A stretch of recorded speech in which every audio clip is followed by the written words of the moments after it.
Bonjour tout le monde et bienvenue dans cette nouvelle vidéo. Aujourd'hui, on s'intéresse au site acousticmodeling.com et on va apprendre quelques leçons de base en acoustique pour le home studio et la hi-fi.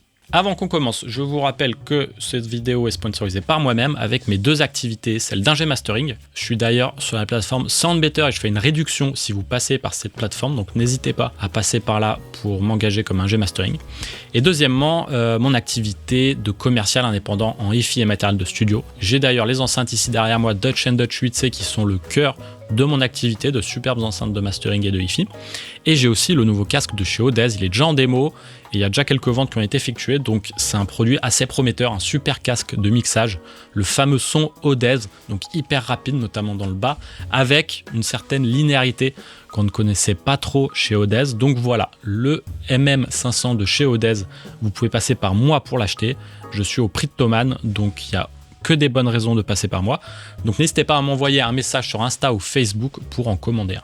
Enfin, pensez à vous abonner au Insta et au Facebook, il y a du contenu exclusif sur ces deux plateformes.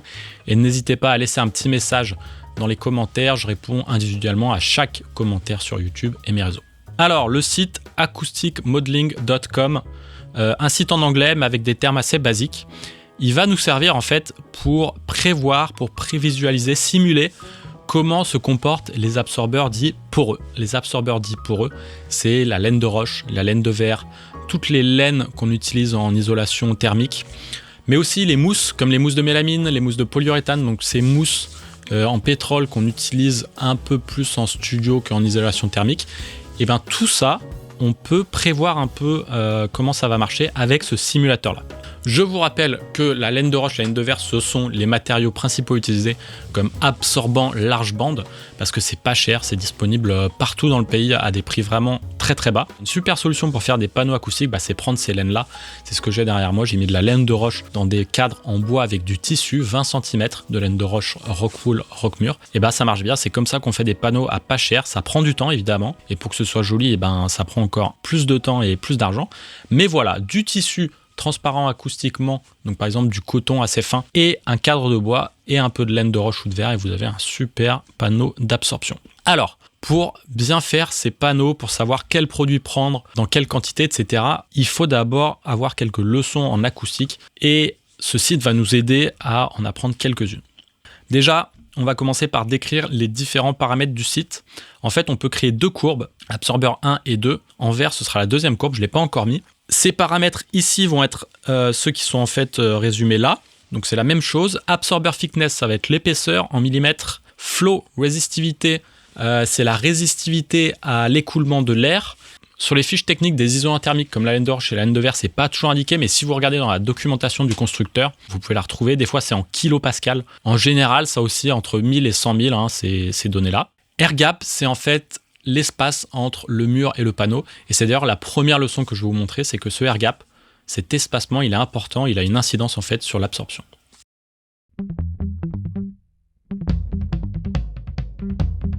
On va créer une deuxième courbe, on reste à 100 mm, la même résistance, et on va rajouter 10 cm. Donc on va rajouter en fait la même distance panneau-mur. Et vous voyez, on descend bien plus bas, par exemple on descend à 0,8 d'absorption pour 200 Hz. C'est-à-dire qu'on a 80% d'absorption à 200 Hz, alors que c'est 80%, si on n'a pas l'espacement avec le mur, on arrive vers 400 presque. Et en plus, ça descend bien plus bas. À noter qu'entre 0,2 et par exemple 0,05 peut-être, c'est quand même 4 fois, c'est 4 fois plus efficace. Ça n'a pas l'air comme ça, mais ici, en fait, on est 4 fois plus efficace à 50 Hz. Ici, c'est énorme, 0,2, 0,6, donc c'est 3 fois, il faut multiplier par 3. Alors, 2,5 parce que, en vrai, c'est 0,5 ici. Mais voilà, le air gap, c'est hyper important. Et on va bidouiller un peu ce chiffre du air gap pour voir quel est le air gap optimal. Alors, je vais rajouter un air gap ici. Alors, du coup, en bleu, c'est le air gap de 10 cm. Et en vert, le air gap un peu plus fin, 2 fois moins, 50 mm. Donc on est plus proche, mais quand même, vous voyez que le air gap, quand on le diminue, on absorbe un peu moins. Maintenant, on va mettre un air gap qui est 1,5 fois l'épaisseur du panneau. Vous voyez, on gagne un petit peu, mais c'est pas non plus énorme. Et si on double, pareil. On va dire que le air gap une bonne règle à suivre, c'est un air gap de la même taille que le panneau. C'est là où c'est un petit peu optimal parce que vous voyez, on commence ici à avoir des petits soucis. Donc un air gap de la même taille que le panneau, c'est une règle comme ça très très générale qui est pas mal à suivre, même si vous l'éloignez un peu, vous allez descendre un peu plus bas, mais vous allez perdre en absorption ici, là, dans le bas mid.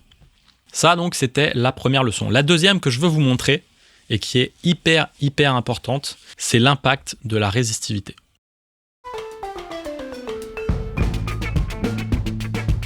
Donc j'ai deux courbes, une avec une résistivité faible et une avec une résistivité plutôt élevée. La résistivité élevée, c'est la courbe en vert, et la résistivité faible, c'est celle en bleu.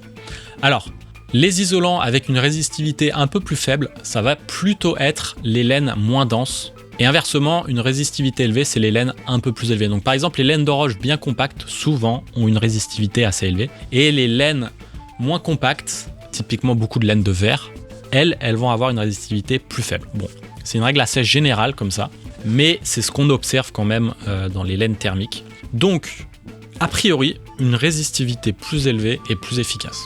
En tout cas, c'est ce que nous montre ce simulateur à 100 mm. Mais je veux vous montrer autre chose.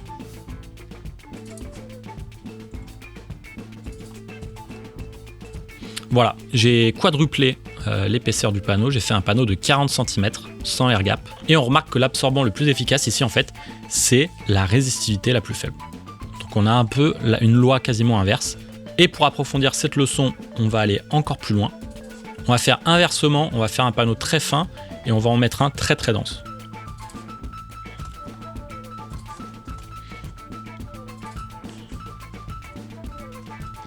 Et bien là on observe que c'est le panneau le plus dense, ou en tout cas le plus résistant, parce que souvent c'est la résistance et la densité sont liées, mais bon, il faut prendre ça avec des pincettes. En tout cas, une résistance plus élevée sur des panneaux fins, c'est plus efficace.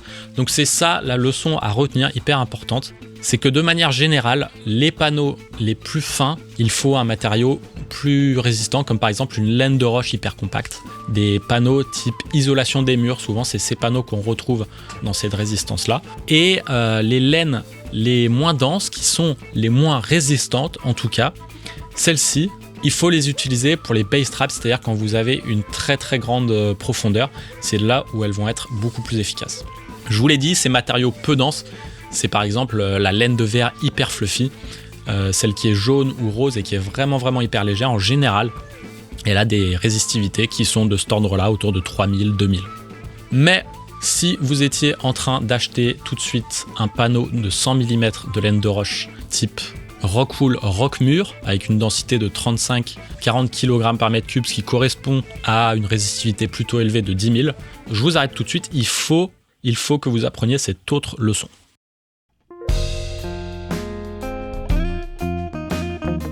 Pour ce faire, on revient sur des panneaux de 100 mm.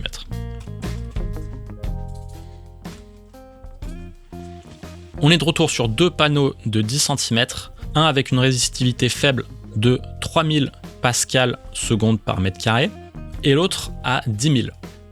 Maintenant, je vais changer un paramètre. Voilà, j'ai augmenté de 5 cm le panneau et on est en fait aussi efficace que le panneau à 10 000. Pourtant, 3000 à 10 000, on multiplie par 3, donc comme ça a l'air énorme. Et pourtant, juste en multipliant par 1,5 l'épaisseur du panneau, on a quelque chose de beaucoup plus efficace. Et ça, c'est la règle la plus importante quand vous faites de l'absorption dans les pièces standards type home studio, salon, etc. La règle, c'est la suivante, quantité plutôt que qualité. Le plus important pour absorber, c'est mettre beaucoup de traitement. Donc ne vous prenez pas trop la tête sur les questions de résistivité, n'y pensez pas non plus tant que ça, il faut surtout vous dire que c'est la quantité qui est le plus important. Donc si vous hésitez entre deux produits qui ont des résistivités, je sais pas, à 1000 près qui sont la même chose, en fait, il faut juste prendre ce qui va vous revenir le moins cher et qui va vous permettre d'en mettre le plus possible. Donc la règle, je vous l'ai dit, c'est quantité plutôt que qualité. Allez-y, achetez des traitements qui sont le moins cher possible et qui vous permettent d'avoir beaucoup de volume, type de la laine de verre. Si vous avez les moyens en termes d'espace pour mettre beaucoup d'absorbants, il ne faut pas hésiter, il faut en mettre le plus possible. D'ailleurs, ma vidéo sur les mousses de mélamine parle exactement de ça. Les mousses de mélamine, le prix est à peu près proportionnel en fait à la résistivité. Par exemple, si vous prenez le Caruso Isobond VLG 045, en 100 mm, une plaque vous coûte 20,83 et elle a une résistivité de 3000 Pascal. Et une plaque de VLG 0,35 qui coûte 58 €. On est à une résistivité de 10 000. Et comme je vous l'ai dit dans la vidéo sur les mousses de mélamine, si vous êtes sur une épaisseur donnée de 10 cm, le plus efficace, et on le voit, ça va être la VLG 0,35. Sauf que la VLG 0,35, je vous l'ai dit, elle est à 58 €, alors qu'on est à moins de 21 € pour la VLG 45.